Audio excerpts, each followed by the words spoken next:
الله وبركاته. الحمد لله نحمده ونستعينه ونستغفره ونعوذ بالله من شرور أنفسنا ومن سيئات أعمالنا من يهده الله فلا مضل له ومن يضلل فلا هادي له. أشهد أن لا إله إلا الله وحده لا شريك له وأشهد أن سيدنا وحبيبنا وعظيمنا وقرة أعيننا ونور قلوبنا محمدا عبده ورسوله. اللهم فصل وسلم وبارك وكرم وعظم ومجد وتكرم وتحنن على سيدنا محمد وعلى آله وصحبه أجمعين. سبحانك لا علم لنا إلا ما علمتنا إنك أنت العليم الحكيم. رب اشرح لي صدري ويسر لي أمري واحلل عقدة من لساني يفقه قولي. اللهم إني أعوذ بك من علم لا ينفع وعمل لا يرفع وقلب لا يخشع ودعاء لا يستجاب لها. Alhamdulillah, kita bersyukur kepada Allah Subhanahu wa taala setelah banyaknya dosa yang kita lakukan dengan lisan kita, dengan mata kita, dengan kaki kita. Pada malam hari ini Allah Subhanahu wa taala masih lagi memuliakan lisan kita, lidah kita masih mampu memanggil nama Allah. Lidah kita penuh dengan dosa, mata kita penuh dengan dosa. Tapi Allah Subhanahu wa taala memberikan kesempatan bagi kita, mata kita senantiasa Allah perindah untuk memandang kepada wajah para ulama. Allah Subhanahu wa taala perindah mata kita untuk memandang wajah para kiai. Mereka penerus perjuangan baginda Nabi besar Muhammad sallallahu alaihi wasallam. Kalau sebagian orang mengatakan mereka ini para ulama bukannya wali. Kalau wali nikmat dipandang, tapi para ulama belum tentu wali. Maka Imam Syafi'i mengatakan, "Lau lam takunil ulama awliya, falaysa lillahi min wali." Kalau ulama saja kamu tidak sebut mereka adalah wali-wali Allah, lalu siapa lagi wali Allah di muka bumi ini? Kalau mereka-mereka orang yang mengenal kepada Allah Subhanahu wa taala, kamu tidak sebut mereka adalah wali Allah, lalu kata Imam Syafi'i, siapa di dunia ini wali-wali Allah?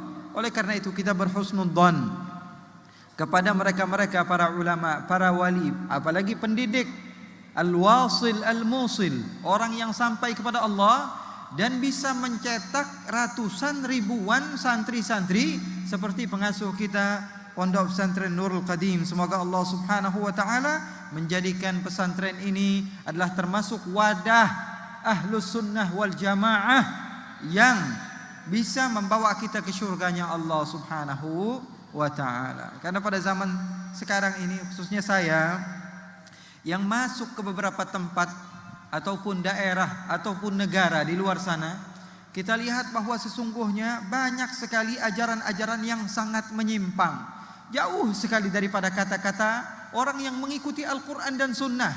Benar kata guru kita tadi, bahwa sesungguhnya tarbiyah itu jauh lebih penting daripada ilmu. Tarbiyah, pendidikan itu jauh lebih penting daripada ilmu. Ilmu kamu bisa dapatkan di pasar sekalipun. Belajar, kemarin saya singgung bahwa belajar dari buku adalah aib bagimu. Karena buku ataupun kitab itu benda mati. Kalau kita lempar dia tidak bisa balas. Betul atau tidak? Kitab, kalau kita buang dia bisa balas tampar ke kita atau tidak? Tidak bisa. Benda mati. Kalau dia salah, maka salah semuanya. Makanya sebagian orang membaca hadis Rasul sallallahu alaihi wasallam, "Atul masajida." Datanglah ke masjid-masjid bisakinati wal waqar. Dia enggak ada harokatnya, dia tidak tahu. Dia tidak ada ilmu sharaf sedikit pun dan dia tidak paham bahasa Arab. Dia bacanya apa? Bisikinah wal fa'r. Datanglah kamu ke masjid bisikinah wal fa'r. Kamu datang ke masjid dengan membawa apa? Pisau sama tikus. Karena dia tidak paham. Belajarnya sama kitab. Maka dia datang ke masjid membawa apa?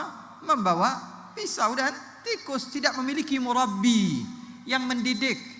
Dulu guru saya ketika mendidik saya, dia katakan, wahai Ali, sesungguhnya tarbiyah itu yang mahal. Kalau ilmu kamu dapat di mana saja bisa, tapi tarbiyah, didikan dari seorang guru, tinggal bersama guru, mendidik seorang murid, sehingga apa? Sehingga dia menjadi seseorang yang kuat mentalnya, seorang yang menjadi apa? Mengikuti guru-gurunya di dalam keilmuannya, sampai kepada gurunya, dan gurunya terus menerus. Dan sanad keilmuan guru-guru kita jelas sampai kepada kiai-kiai terdahulu, sampai kepada Rasul sallallahu alaihi wasallam. Bahkan yang saya tahu daripada guru-guru, termasuk sahabat saya Gus Hafiz, murid daripada Habib Salim, bisa dipertanggungjawabkan ilmunya. Habib Salim punya guru lagi Al-Habib Abdullah bin Umar Asy-Syatiri, ketahuan di mana kuburannya. Punya guru lagi Al-Habib Ali Al-Habsyi. Bukan hanya tentang riwayatnya saja, kamu bisa saya sampaikan kepada di mana kuburan makamnya. Orang yang terkenal bisa bertanggung jawab dengan ilmunya. Punya guru lagi Al-Habib Abu Bakar bin Abdullah Al-Attas. Punya guru lagi, atau Al-Habib Ali Al-Habsyi, punya guru Al-Habib As-Sayyid Ahmad Zaini Dahlan di Makkah. Sanadnya baca sendiri, hadis wala haraj.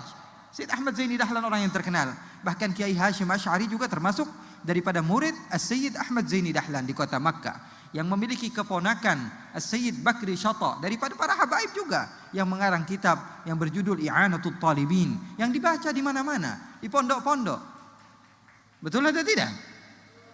Punya guru lagi Al-Habib Hasan bin Saleh Al-Bahar, orang terkenal, kuburannya sampai sekarang pun diziarahi.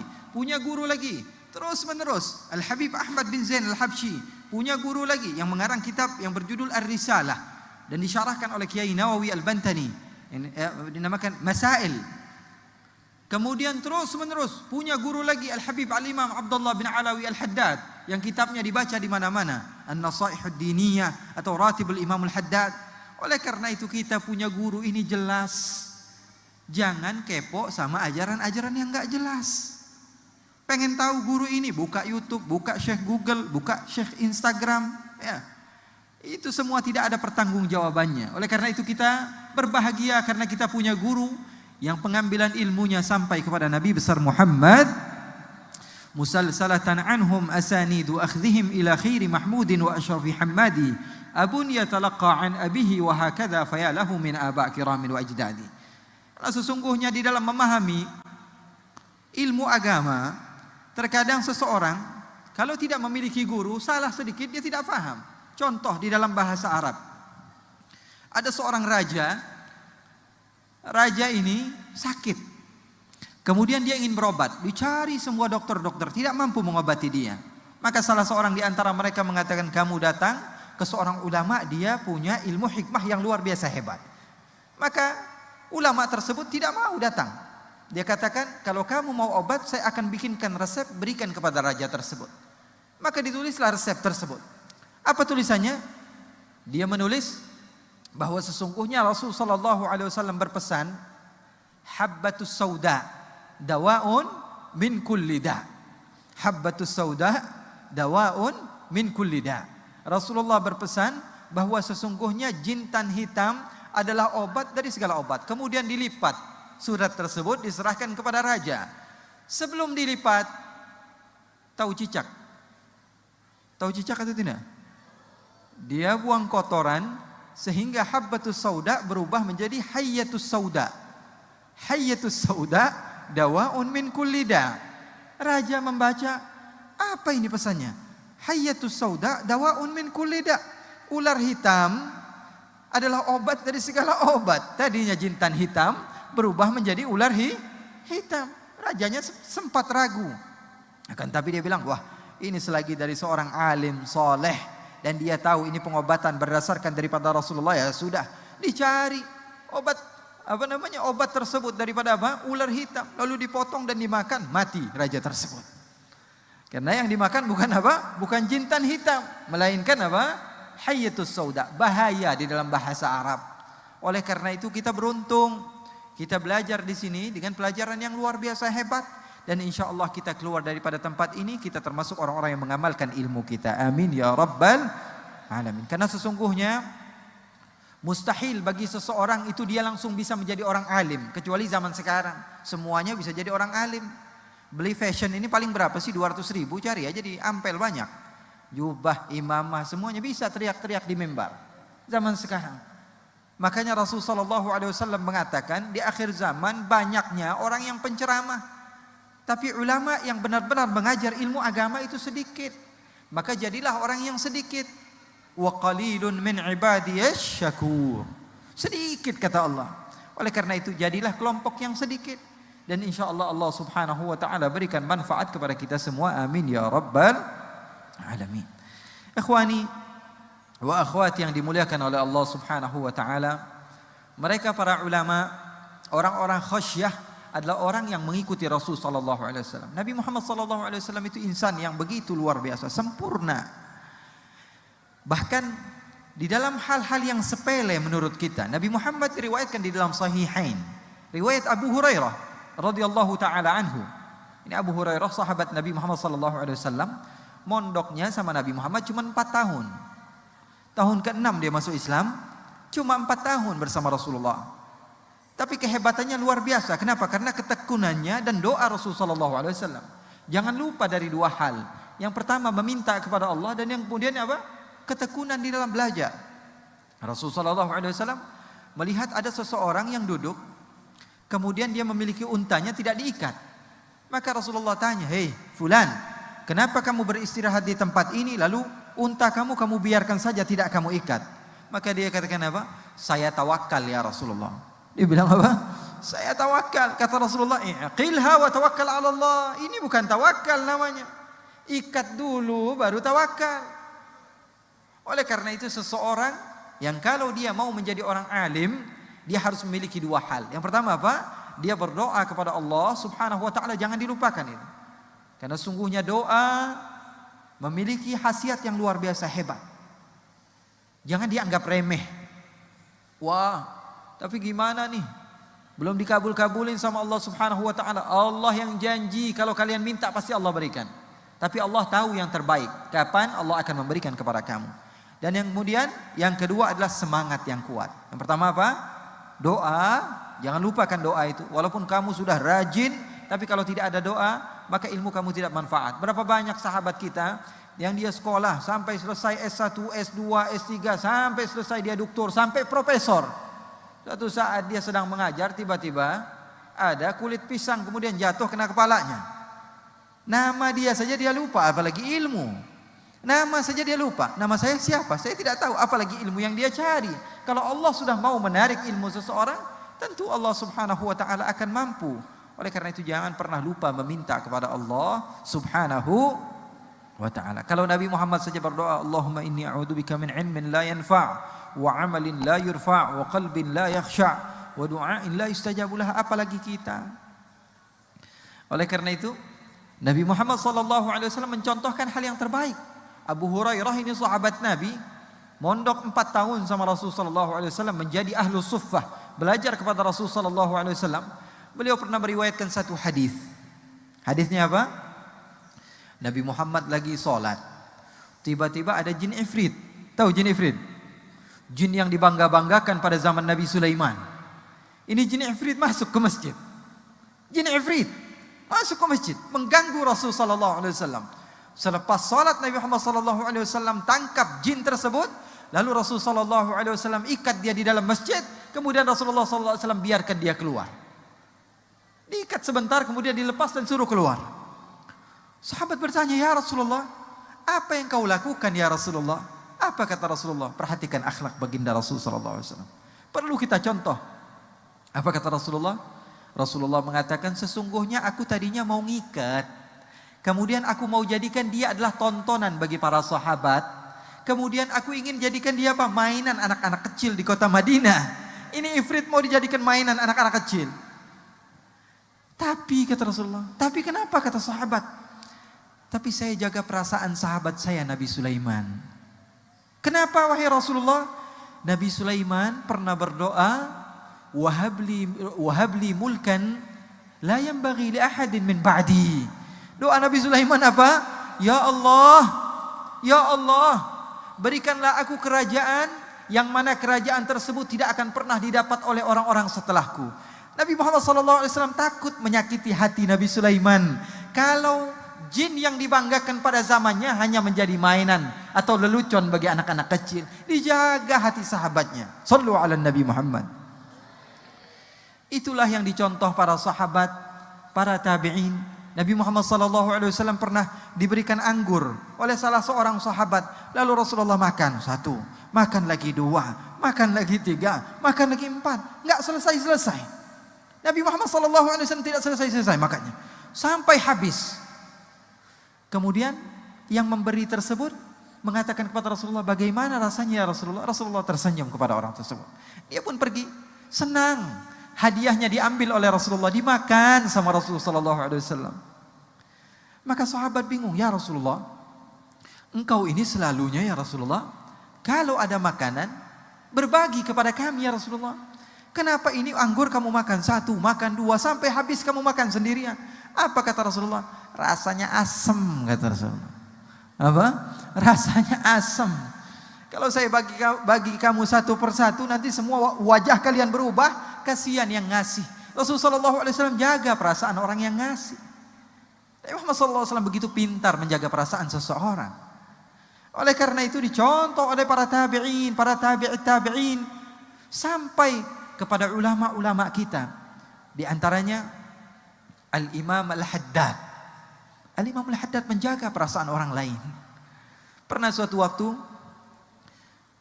mau datang masa musim kurban.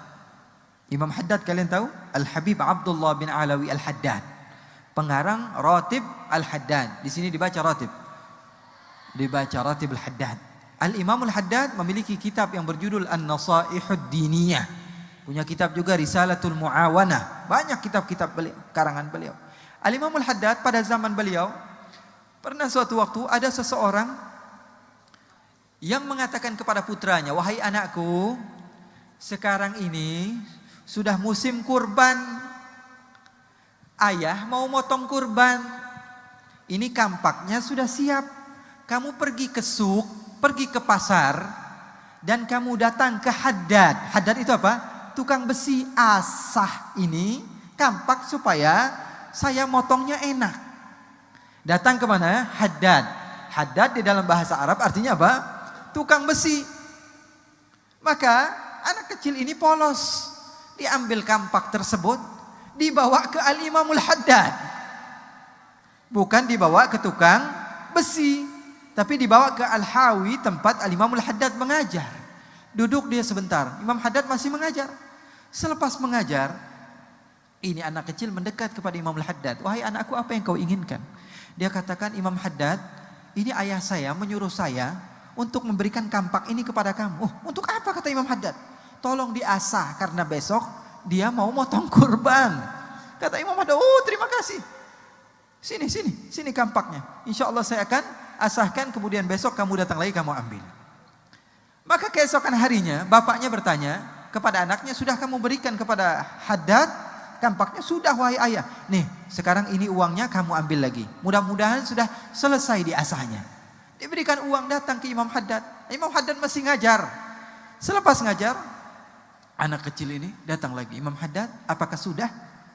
Sudah selesai? Sudah, kata Imam Haddad. Nih kampaknya sudah saya selesaikan, kata Imam Haddad. Ini anak ngeluarin uang, diberikan uang tersebut kepada Imam Haddad. Imam Haddad bilang, enggak perlu uang, ini uangnya kembalikan kepada ayah kamu dan terima kasih banyak. Saya yang berterima kasih, kata Imam Haddad. Dibawa pulang oleh anaknya. Bilang ke ayahnya, ayah ini kampaknya sudah selesai dan ini uangnya. Loh, hebat banget tukang besi, tidak mau menerima uang. Memangnya kamu bawa ke pasar yang mana?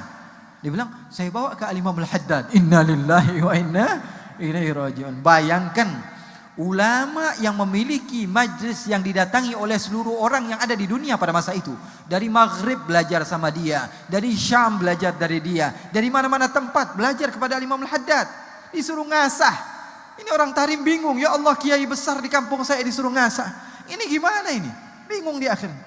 Apa yang beliau lakukan? Ini bapak cepat-cepat datang ke Al-Hawi, tempat Imam Al-Haddad. Minta maaf Imam, sesungguhnya anak saya tidak tahu. Sesungguhnya anak saya memang ceroboh. Sesungguhnya, kata Imam Haddad, tidak apa-apa. Jazakumullah khairal jaza, kata Imam Haddad, terima kasih banyak. Karena engkau telah memberikan aku pahala setengah daripada pahala kamu. Kamu yang berkorban dan saya memiliki andil di dalam korban kamu. Sallu ala Nabi Muhammad. Ini akhlak yang luar biasa yang hilang dari kita. Menjaga perasaan orang, mau ngomong terserah. Rasulullah SAW tidaklah diutus la'anan fahasyan. Rasulullah SAW bukan seorang fahash, dikit-dikit ngomong kotor, dikit-dikit melaknat, tidak. Bahkan seseorang yang bernama Nuaiman, ini dia minum minuman keras. Rasulullah SAW cambuk. Kemudian minuman keras lagi. Rasulullah panggil, Rasulullah cambuk lagi. Kemudian dia minum keras lagi. Rasulullah cambuk lagi. Sampai-sampai sebagian sahabat bilang, aduh, ini orang Nuaiman, semoga Allah melaknat dia. Kenapa? Karena dia ini sering menyusahkan Rasulullah, menyakiti hati baginda Rasulullah SAW. Sudah bilang taubat, masih mengulang lagi. Rasulullah marah, muka Rasulullah memerah.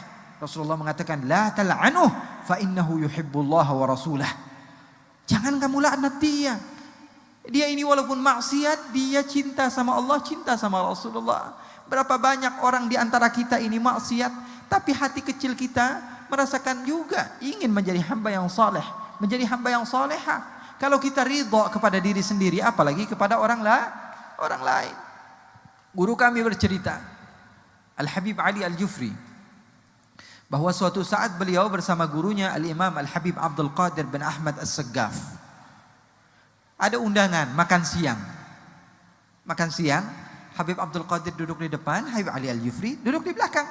Beliau cerita, beliau duduk di belakang, Habib Abdul Qadir duduk di depan. Kemudian sampai di rumah orang yang menjamu tersebut, beliau turun makan. Senang. Yang mengundang senang dan beliau pun senang, bahagia, tersenyum, menyebarkan kedamaian di mana-mana. Setelah makan, Sahibul Bait bangga.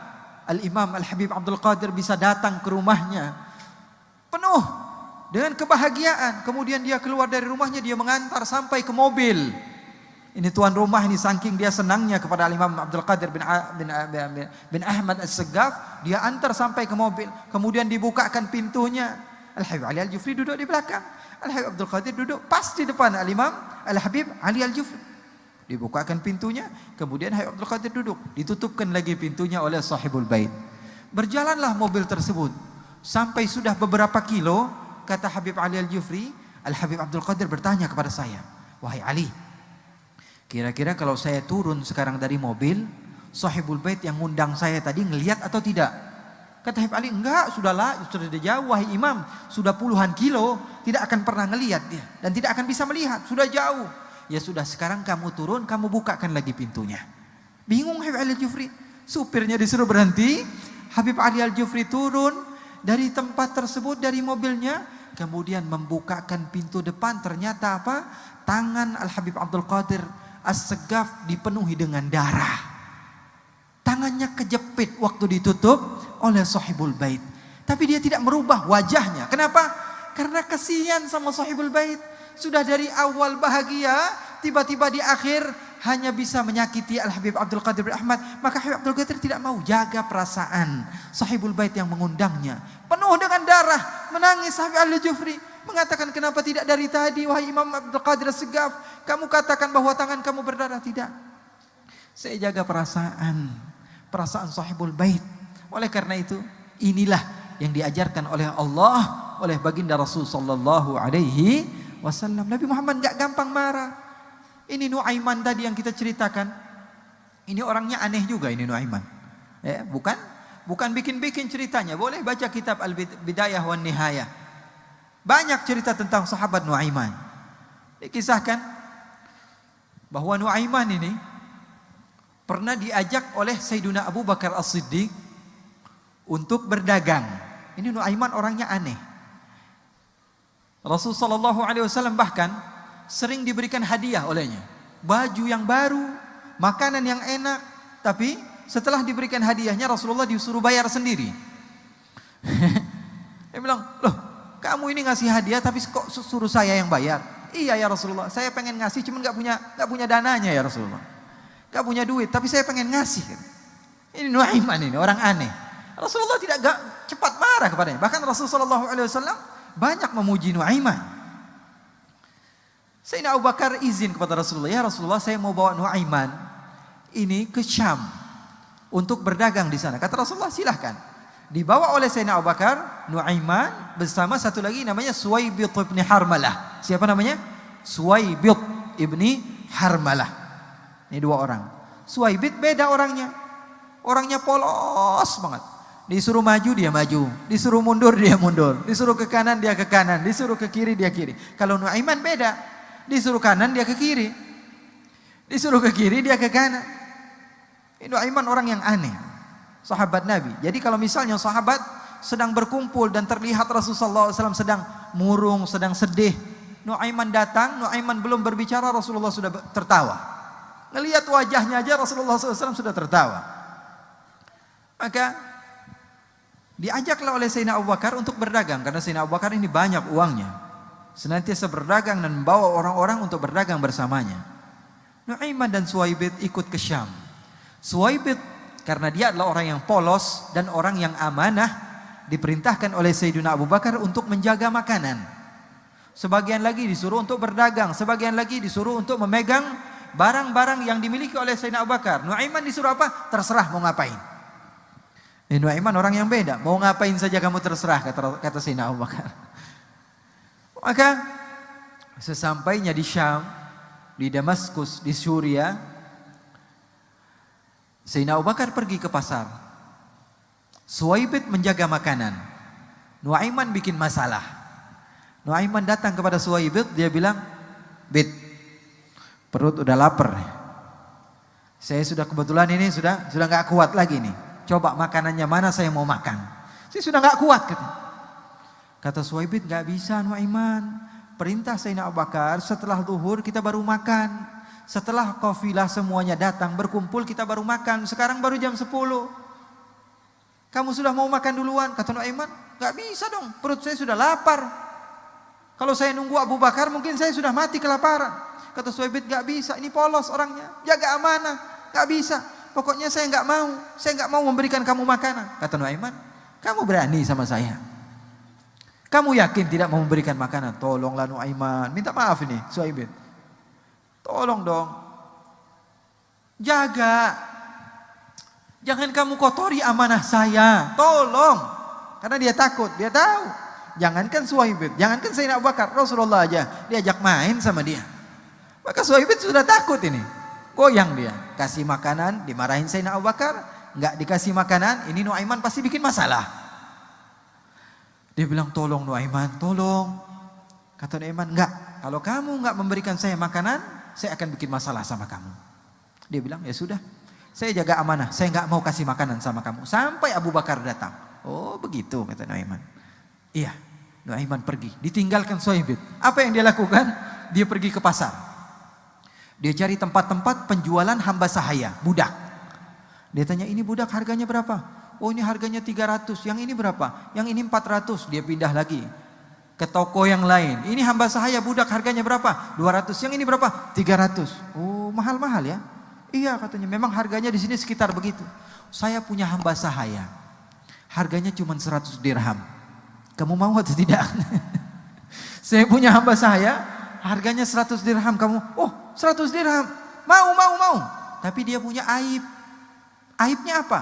"Aibnya kalau kita tangkap dia bilang saya orang merdeka." Kata Nuaiman.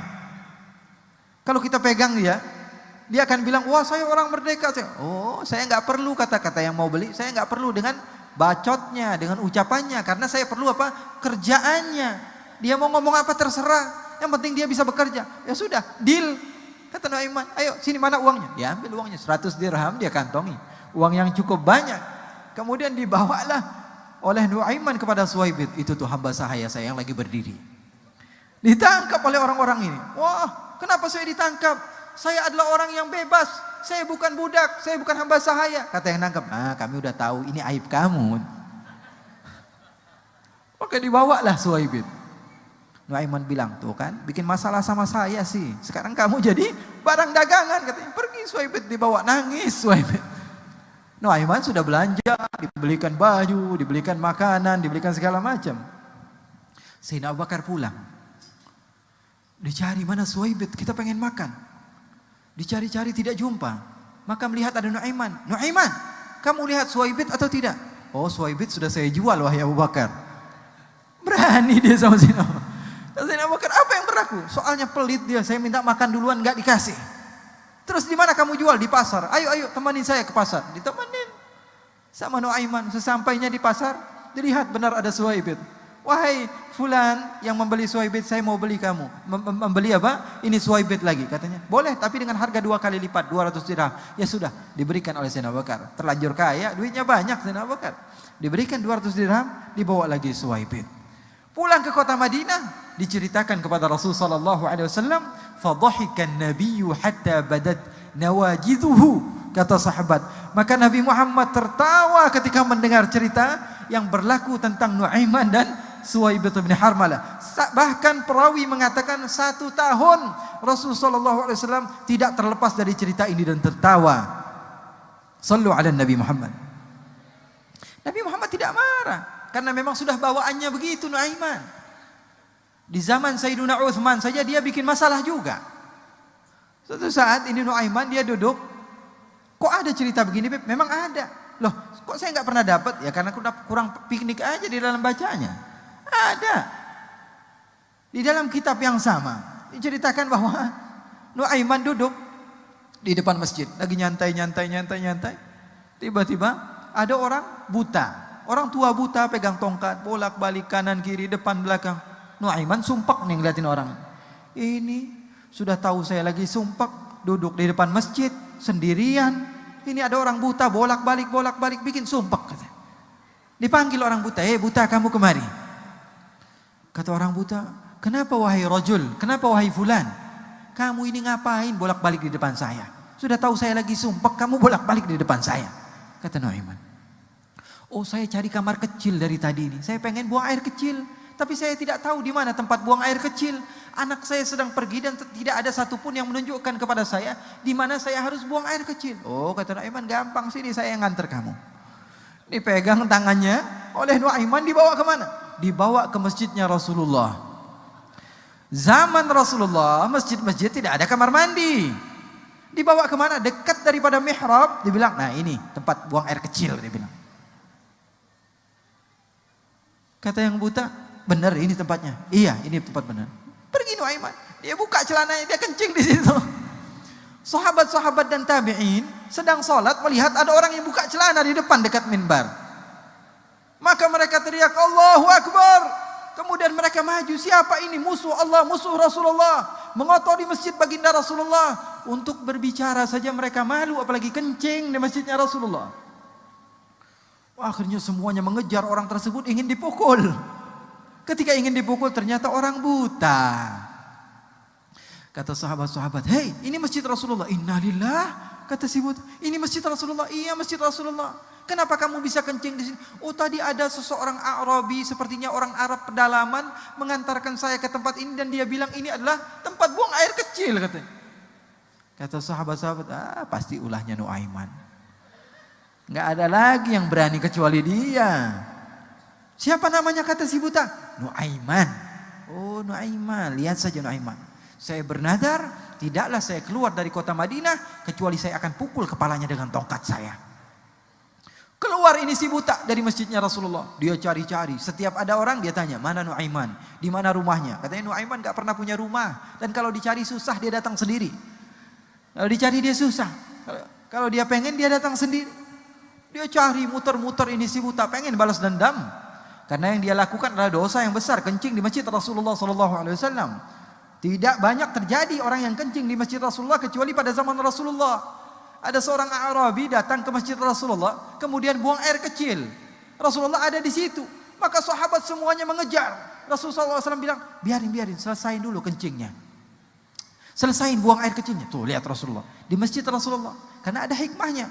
Kalau dia kencing sambil jalan, akhirnya masjid semuanya najis. Tapi Rasulullah pintar. Rasulullah katakan, biarkan. Selesai kencing dikasih tahu sama Rasulullah. Wahai sahabat, cara memberitahu begini, ini masjid. Ini bukan tempat buang air kecil, ini adalah tempatnya sholat. Apa kata Arabi? Kenapa masjid nggak ada tandanya? Harusnya dikasih tahu dong. Ini masjid, apa bedanya dengan tempat lain? Ngomel dia. Maka dia bilang apa? Orang Arabi itu bilang, wahai Muhammad, sekarang angkat tangan kamu. Diangkat tangannya Rasulullah. Kemudian katakan amin wahai Muhammad. Ingat, katakan amin. Iya, kata Rasulullah. Allahumma arhamni warham Muhammadan wala tarham ahadan minhum. Kata Arabi ini, ya Allah, sayangilah saya, sayangilah Muhammad karena dia baik sekali, santun di dalam mengingatkan saya. Tapi ini sahabat-sahabatnya, tolong ya Allah jangan sayangi mereka. Allahumma arhamni warham Muhammadan wala tarhamhum. Maka Rasulullah tertawa dan mengatakan amin. Ini Nuaiman dicari-cari sama si buta. Mana Nuaiman? Mana? Nuaiman lagi duduk juga di tempat yang sama. Berdiri Nuaiman. Buta. Dirubah suaranya. Ngapain kamu? Saya cari orang. Siapa namanya? Nuaiman. Apa yang dia buat? Dia kurang ajar. Saya pengen buang air kecil, diantar ke masjidnya Rasulullah. Oh, Nuaiman emang kurang ajar. Padahal yang ngomong siapa? Nuaiman. Kata Nuaiman, saya antar kamu kepada Nuaiman. Dipegang tangan si buta, dibawa kemana? Dimuter-muterin ke masjid Rasulullah, disuruh tawaf dulu di masjid Rasulullah. Setelah itu dibawa kemana? Dibawa ke masjid lagi dari pintu yang lain. Ketika itu sahabat Nabi Amirul Mukminin Sayyiduna Utsman bin Affan sedang salat di mihrabnya masjidnya Rasulullah. Mendekat Nuaiman bersama si buta ini dibawa ke mihrabnya Rasulullah SAW. Kamu lihat ada orang yang sedang bersujud di depan? Coba pegang dengan tongkat kamu. Dia pegang, oh iya ada orang. Itu Nuaiman. Dia pura-pura doang.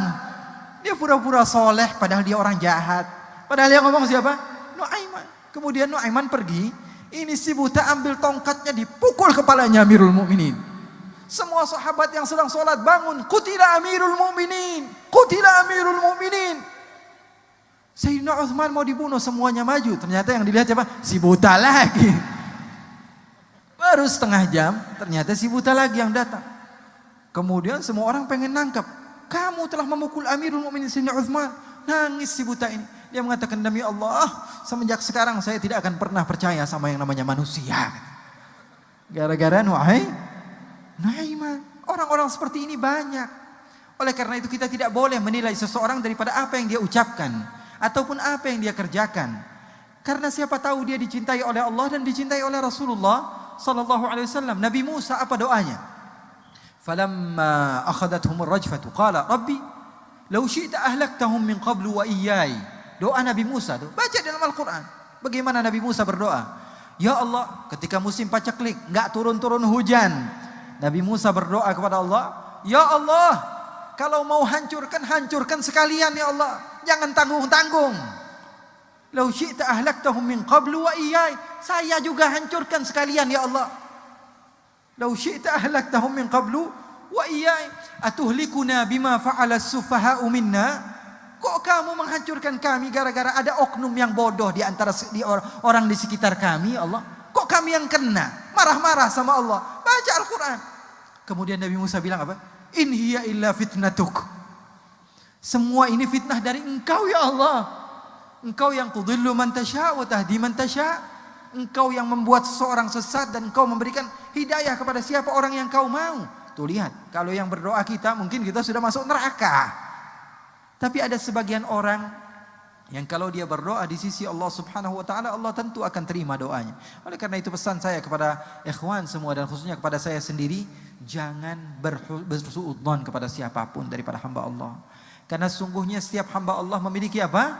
Memiliki la ilaha illallah Muhammadur Rasulullah sallallahu alaihi wasallam. Dan contoh baginda Rasul sallallahu alaihi wasallam di dalam segala apapun yang beliau lakukan, dan insyaallah kita termasuk orang-orang yang mendapatkan manfaat daripada perkumpulan ini. Amin ya rabbal alamin. Allahumma ja'al jam'ana hadha jam'an marhuma wa tafarruqana min ba'dihi tafarruqan ma'suma wa la taj'alillahumma fina wa la minna wa la ma'ana syaqiyan wa la mahruma.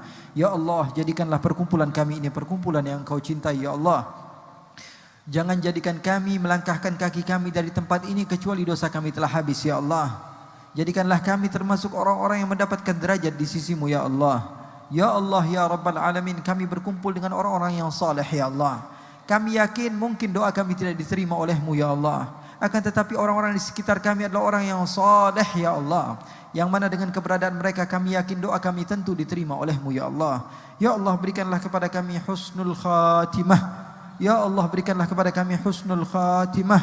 Ya Allah, berikanlah kepada kami husnul khatimah. Ya Allah, salah seorang di antara kami yang hadir adalah seorang musafir yang doanya pasti diterima oleh-Mu ya Allah. Salah seorang di antara kami adalah orang yang alim yang doanya insya Allah diterima oleh-Mu ya Allah. Salah seorang di antara kami ada orang yang sudah tua ya Allah, doa mereka pasti diterima oleh-Mu ya Allah. Salah seorang di antara yang hadir di antara kami adalah anak kecil ya Allah, yang belum memiliki dosa, doa mereka pasti diterima oleh-Mu ya Allah. Ya Allah, kalau doa kami tidak diterima oleh-Mu, maka terimalah doa kami karena keberkahan mereka ya Allah. Satu hal yang kami minta kepadamu, husnul khatimah. Kami takut apa yang kami perjuangkan adalah salah ya Allah. Kami membaca Al-Quran bahwa sesungguhnya Engkau telah memberitahukan kepada Nabi Muhammad SAW bahwa orang yang paling merugi adalah orang yang telah melakukan banyak hal dan dia mengira bahwa dia dalam keadaan yang benar, sementara dia adalah orang-orang yang di jalan kesalahan ya Allah. Oleh karena itu ya Allah, arinal haqqa haqqan warzuqna ittiba'ah wa arinal batila batilan warzuqna ijtinabah. Ya Allah, jadikanlah kami termasuk orang-orang yang istiqamah di dalam kebaikan. Jaga ulama-ulama kami ya Allah, jaga nahdlatul ulama kami ya Allah. Jadikanlah kami termasuk orang-orang yang berkhidmah kepada guru-guru kami ya Allah. Ya Allah ya Rabbal Alamin, kami yakin apa yang telah diajarkan oleh guru-guru kami adalah sesuai dengan Al-Quran dan Sunnah. Oleh karena itu jagalah mereka ya Allah. Jadikanlah kami termasuk orang-orang yang senantiasa mendapatkan ilmu dengan keberkahan mereka ya Allah. Ya Allah ya Rabbal Alamin, jadikanlah negeri kami ini negeri yang damai ya Allah. Ya Allah, kami takut akan musibah dan ujian yang telah Engkau berikan kepada kami ya Allah. Sebagian di antara kami adalah orang yang lemah ya Allah. Kami tidak kuat ketika melihat salah seorang di antara sahabat kami atau orang yang dekat dengan kami tewas ataupun terluka karena sesuatu yang Engkau telah berikan daripada fitnah ini ya Allah. Ya Allah ya Rabbal Alamin, jadikanlah kami termasuk orang-orang yang berdamai di dalam negeri ini ya Allah. Kami sangat cinta kepada negeri ini ya Allah. Kami sangat cinta kepada kota ini ya Allah. Kami sangat cinta kepada desa ini ya Allah. Sayangi kami ya Allah, dan jadikanlah kami termasuk orang-orang yang saling bantu-membantu di jalan-Mu ya Allah ya Rabbal Alamin. Ya Allah, akhrij min hadzal ma'had al-khair al-katsir at-tayyib. Keluarkan daripada pondok pesantren ini anak-anak ataupun mereka-mereka yang meneruskan perjuangan baginda Rasul sallallahu alaihi wasallam dengan akhlak, dengan tauladan yang baik, dengan pencontohan yang baik, dengan ilmu yang banyak.